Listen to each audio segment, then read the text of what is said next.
Hello बच्चों, matric वाला YouTube channel पर आपका फिर से स्वागत है। आशा करता हूं कि आप लोग स्वस्थ होंगे और अपने पढ़ाई को बहुत ही अच्छे तरीके से कर रहे होंगे। आज के इस वीडियो लेक्चर में हम लोग क्लास 10th के फिजिक्स के दूसरे चैप्टर प्रकाश के अपवर्तन का क्वेश्चन बैंक पढ़ने वाले हैं। क्वेश्चन बैंक किसी भी परीक्षा के लिए बहुत ही महत्वपूर्ण होता है, क्योंकि क्वेश्चन बैंक से हर बार परीक्षा में 30% प्रश्न पूछे जाते हैं। तो आइए वीडियो को शुरू करते हैं। वीडियो को शुरू करने से पहले आपसे एक छोटा सा प्यारा सा रिक्वेस्ट है कि आप हमारे चैनल को सब्सक्राइब कर दें, वीडियो को लाइक कर दें और अपने सभी दोस्तों में भी इसे शेयर कर दें। आज का हमारा पहला प्रश्न है, वायु में प्रकाश की चाल निर्वात की अपेक्षा होती है। तो वायु में प्रकाश की चाल निर्वात की अपेक्षा क्या होती है? कम होती है। वायु में प्रकाश की चाल निर्वात की अपेक्षा क्या होती है? कम होती है। दूसरा नंबर प्रश्न हमारा है, प्रकाश की चाल विभिन्न माध्यमों में, यानी कि प्रकाश की चाल सभी माध्यमों में क्या होती है? तो अलग अलग मतलब कि भिन्न भिन्न होती है। अब है तीसरा प्रश्न हमारा, तालाब का जल कम गहरा दिखाई देने का क्या कारण है? तो कम गहरा दिखाई देने का मुख्य कारण क्या है? अपवर्तन। अगला प्रश्न है हमारा 4 नंबर, किसी लेंस द्वारा उत्पन्न आवर्धन का एसआई मात्रक क्या होता है? तो किसी लेंस द्वारा उत्पन्न आवर्धन का एसआई मात्रक क्या होता है? कोई मात्रक ही नहीं होता है, यानी ऑप्शन नंबर डी मात्रक विहीन होता है। लेंस के मुख्य फोकस की संख्या कितनी होती है? तो लेंस के मुख्य फोकस की संख्या 2 होती है। ऑप्शन नंबर ए हमारा सही आंसर होगा। अब एक क्वेश्चन, अवतल लेंस का आवर्धन बराबर होता है। तो अवतल लेंस का आवर्धन बराबर V/U, यानी कि ऑप्शन नंबर डी हमारा क्या है? सही आंसर है।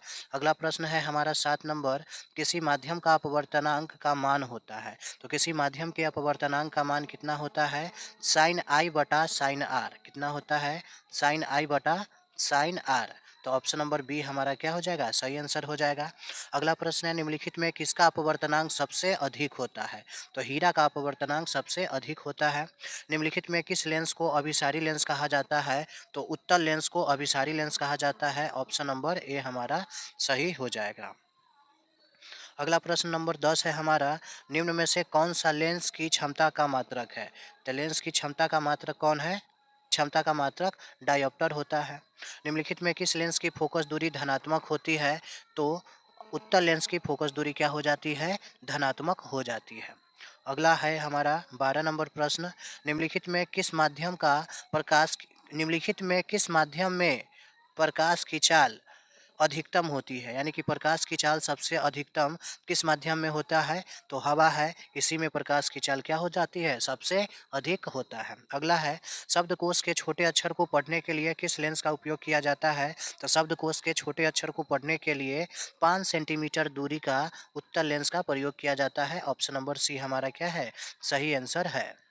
अगला प्रश्न है 14 नंबर हमारा, निर्वात में प्रकाश की चाल कितनी होती है? तो निर्वात में प्रकाश की चाल 3 गुने 10⁻8 मीटर प्रति सेकेंड, यानी ऑप्शन नंबर ए हमारा सही हो जाएगा। अगला प्रश्न है, एक उत्तल लेंस की फोकस दूरी 20 सेंटीमीटर है, तो इसकी क्षमता क्या होगी? तो इसकी क्षमता क्या हो जाएगा? +5 डायोप्टर। अगला प्रश्न है, निम्नलिखित में कौन सा पदार्थ लेंस बनाने के लिए प्रयुक्त नहीं किया जा सकता है? तो ऑप्शन नंबर डी हमारा क्या हो जाएगा? मिट्टी। यही क्या होता है? लेंस बनाने में प्रयुक्त नहीं होता है। प्रकाश के अपवर्तन के कितने नियम होते हैं? तो प्रकाश के अपवर्तन के मुख्यतः 2 नियम होते हैं। अगला प्रश्न है हमारा 18 नंबर, किस लेंस द्वारा सिर्फ काल्पनिक प्रतिबिंब प्राप्त होता है? तो हमारा आंसर हो जाएगा बी, अवतल लेंस द्वारा केवल काल्पनिक प्रतिबिंब प्राप्त होता है। अगला है, आई ए का मान होता है? तो ऑप्शन नंबर ए 10⁻−10 मीटर मान होता है। अगला प्रश्न है हमारा 20 नंबर, एक उत्तल लेंस होता है, तो एक उत्तल लेंस क्या होता है? किनारे की अपेक्षा बीच में मोटा होता है। किनारे की अपेक्षा बीच में मोटा होता है। ऑप्शन नंबर सी हमारा सही आंसर हो जाएगा। अगला प्रश्न है, किसी बिंब का वास्तविक प्रतिबिंब समान आकार का प्राप्त करने हेतु बिंब को उत्तल लेंस के सामने कहाँ रखा जाता है? तो वक्ता केंद्र पर रखा जाता है। अगला प्रश्न है हमारा, उत्तल लेंस द्वारा आवर्धित काल्पनिक प्रतिबिंब तब बनता है जब वस्तु रहती है। जब वस्तु कहाँ रहती है? तो फोकस और लेंस के बीच रहती है, तब प्रतिबिंब क्या बनता है? आवर्धित। आवर्धित मतलब बड़ा बनता है। अगला प्रश्न है हमारा 22-23 नंबर, निम्नलिखित में से किसी वस्तु का वास्तविक प्रतिबिंब कौन बना सकता है? तो किसी वस्तु का वास्तविक प्रतिबिंब कौन बना सकता है? तो ऑप्शन नंबर हमारा क्या हो जाएगा? 23 का ऑप्शन नंबर हमारा हो जाएगा बी, उत्तल लेंस किसी भी वस्तु का वास्तविक प्रतिबिंब बना सकता है। अगला है किसी बिंदु वस्तु से निकलकर किरणें किसी लेंस से अपवर्तित होकर जिस बिंदु पर मिलती है उसे क्या कहते हैं? तो उसे हम कहते हैं फोकस। क्या कहते हैं? फोकस। ऑप्शन नंबर सी हमारा क्या हो जाएगा? सही आंसर हो जाएगा। अगला प्रश्न है 25 नंबर हमारा, फोटोग्राफी कैमरा का अभिदृश्यक होता है, तो फोटोग्राफी कैमरा का अभिदृश्यक उत्तल लेंस होता है। ऑप्शन नंबर सी हमारा सही आंसर हो जाएगा। ऑप्शन नंबर सी हमारा सही आंसर होगा। अगला प्रश्न है हमारा, किसी गोलीय दर्पण तथा किसी पतले गोलीय लेंस दोनों की फोकस दूरियां -15 सेंटीमीटर है, तो दर्पण तथा लेंस संभवतः है, यानी कि फोकस दूरी माइनस है तो लेंस और दर्पण दोनों के दोनों क्या होंगे, यही हमें बताना है। तो ऑप्शन नंबर सी, दोनों के दोनों क्या होंगे? अवतल होंगे। अगला है हमारा 27 नंबर प्रश्न, प्रकाश की चाल न्यूनतम होती है, न्यूनतम मतलब सबसे कम, तो सबसे कम किस में होती है? तो इस चारों ऑप्शन में से सबसे कम होता है कांच में। अब है, एक पारदर्शी गोलीय कवच की बाहरी त्रिज्या 20 सेंटीमीटर और भीतरी त्रिज्या 19.8 सेंटीमीटर है, त्रिज्या आपतित प्रकाश के लिए कैसा व्यवहार करेगी? तो त्रिज्या आपतित प्रकाश के लिए अवतल लेंस की भांति व्यवहार करेगी।